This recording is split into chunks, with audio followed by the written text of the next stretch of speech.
Hello, this is Todd Emsch. I'm going to talk to you about a geographic and distribution-based approach to marrow abnormalities in the spine. So typically when marrow becomes infiltrated by a pathologic process such as tumor or infection, it becomes dark on T1 and bright on T2 or stir images. So what we can do is look at, where the vertebral body is abnormal. Is it the whole vertebral body, part of it? Are there multiple levels? And those factors will help narrow your differential. So first off, is the marrow abnormal diffusely and at single or multiple levels? Typically the top of all these lists is going to be malignancy or metastatic disease, with some other conditions lower down on the list. So in this patient we have some sagittal T1 weighted images, a sagittal stir, and also a sagittal T1 to the lumbar spine, demonstrating diffusely abnormal low T1 signal intensity throughout all vertebral bodies completely, as well as some soft tissue here, which is also helpful for the diagnosis. So this was an older patient, for example, an 80-year-old male. Without a doubt, you'd call it diffuse metastatic disease, possibly from prostate cancer. This is a younger patient, however, with anemia, so this is red marrow replacement, and this is extramedullary hematopoiesis. So different patient with a radiograph demonstrating normal vertebral bodies with some increased density in L4, went to MR, showed diffusely abnormal low T1 signal intensity, representing metastatic disease. Different patient, radiograph demonstrating diffuse sclerosis, increased density of all vertebral bodies. The MRI shows diffusely abnormal low T1 signal intensity. The vertebral bodies are darker than the disc, which is abnormal. This is diffuse metastatic disease. And here's the bone scan demonstrating absent renal activity. This is a super scan, which represents diffuse osseous metastatic disease. So next, if we have abnormal marrow, which is focally in multiple or single vertebral bodies, still neoplasm, metastatic disease is at the top of the list. You can also think about lymphoma, multiple myeloma, hemangioma, sarcoid, fibrous dysplasia, or Paget's disease.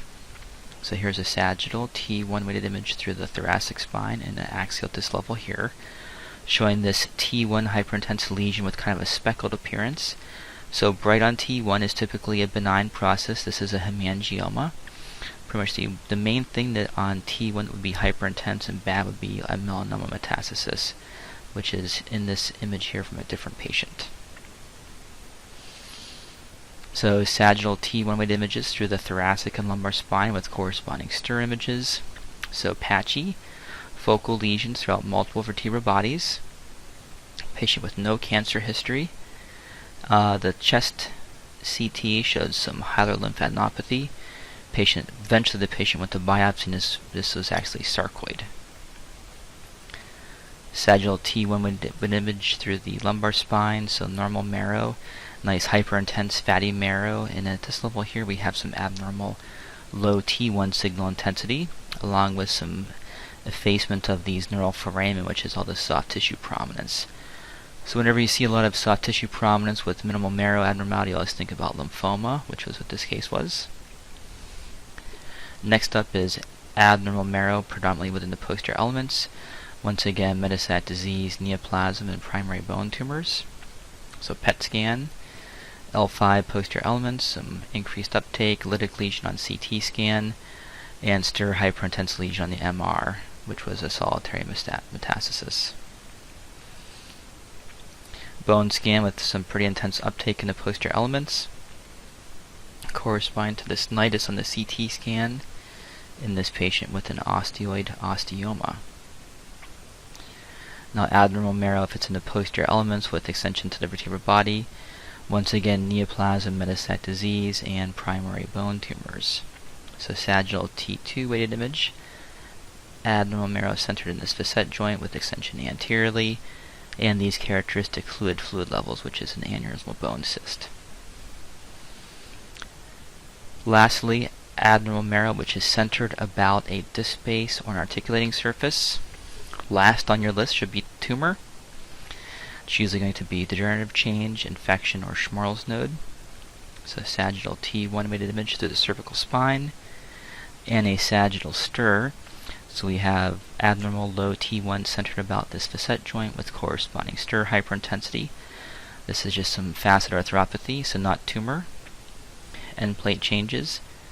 Type 1, Type 2, and Type 3, it pretty much goes water, fat, sclerosis, so dark T1, bright T2, bright T1, bright T2, and then hypo and hypointense. And lastly, centered at a disc space, extensive end plate irregularity, a little bit of vertebral body collapse, hyperintensity within the disc space on T2 or stir imaging, and some enhancing epidural phlegmon, which is good for discitis and osteomyelitis. Alright, that's it. Thank you.